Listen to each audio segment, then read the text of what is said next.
talk a little bit about how we go forward, what thoughts you all have, are there bigger ideas, and what the coverage should look like. I'd love to do that.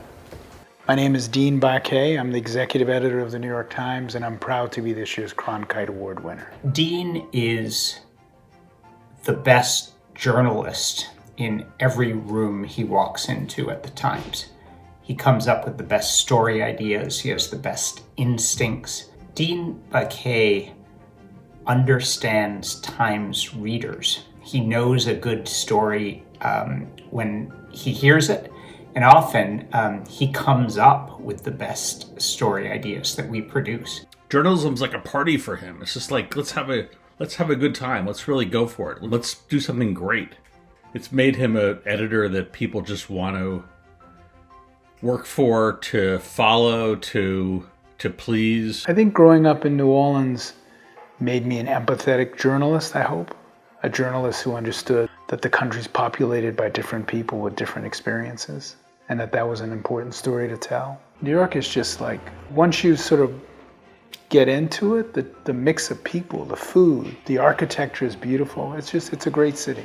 I mean, I think the New York Times is the most ambitious journalism institution in the world. It really strives to tell people's stories with empathy and tell as many rich stories as possible. I'll tell you how my relationship with Dean started in my hiring interview. After we had about a 2-hour brunch, he said, "Let's go shopping." And I thought, this is unusual. I've never had a prospective boss say, "Let's go shopping." Well, shopping really meant walking around New York, going into art galleries. We may have popped into a museum and talked about everything, all about investigative journalism, all about New York, all about anything and everything.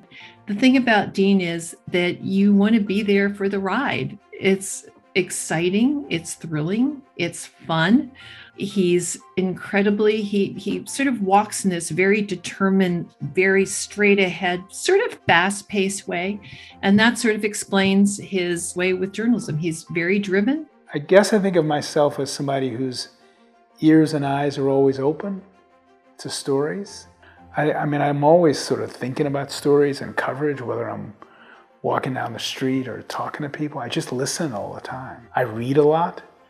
I'm out in the world as much as I can be. Now that I'm an editor, it's harder to be out in the world. I guess I'm just open to stories. You know, our newsroom isn't always kind to outsiders, but on day one, Dean had won us all over. He made it look easy. He made us all feel that we were top flight journalists on a par with anyone, anywhere. He actually listened, which is rarer than you might think in a high level editor. And he so clearly enjoyed the hunt for that next scoop or the investigated piece that would kick butt. We all wanted to please him. And within a few weeks, it was as if he had worked here all his career. I expect reporters to be fair. I expect reporters to tell the truth. And I expect reporters and hope reporters have as much pleasure in journalism as I've had. I could see how much pleasure and joy he got out of being an editor. I could see the excitement when one of our stories worked out. I could see the excitement when he pulled us all together to inspire us. I could just see the joy he got in that. And I could also see just how much difference one person could make. And from that day on, I thought, I want to do that. You know, that looks like a great job. He was a real inspiration. I remember him telling me once that he wanted to write stories that would make people gasp over their morning coffee. And that may not sound like the dean of today, but it is still an integral part of his temperament and what makes him tick as an editor, as a journalist, as a storyteller.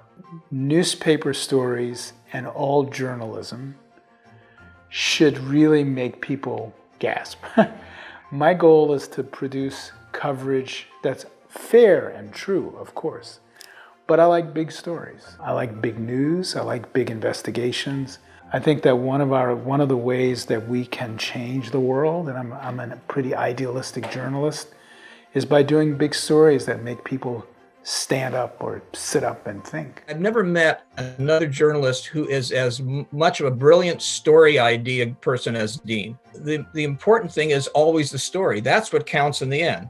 And Dean is able to focus people on that story and not be distracted by all the noise that goes around them. Dean is a part of a breed of journalists that, particularly in newspapers, was the kind of person you'd say had ink in his veins. He believed very much in the fundamental principles of good journalism, particularly of shining light in dark places and holding the powerful to account and providing voice to people who otherwise wouldn't get it.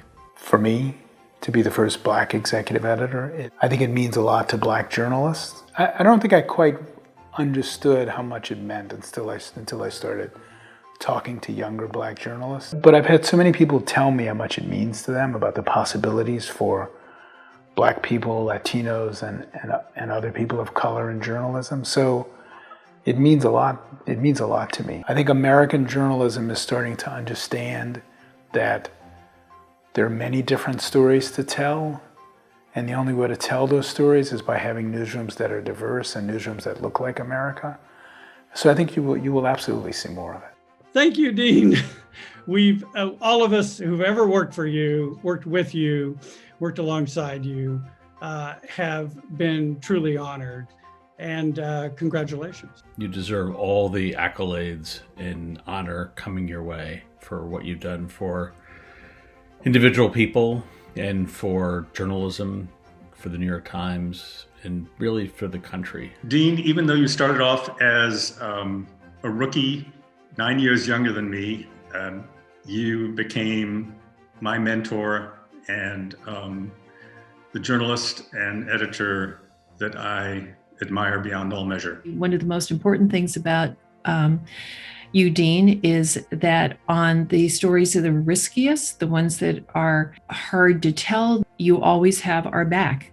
And that's the most important thing of an editor of a major news organization. And the reporters and the editors who work for you know that. You know, journalism personally has afforded me a life that would have been unimaginable for me or for my family. I met my wife in a newsroom. Journalism has just been, you know, I cannot overstate how much what it's meant to me. I would very much like to thank the Cronkite School for this honor, and I would very much like to say to future journalists, this is a great profession. You know, if you do it right, you'll see the world and you'll change the world.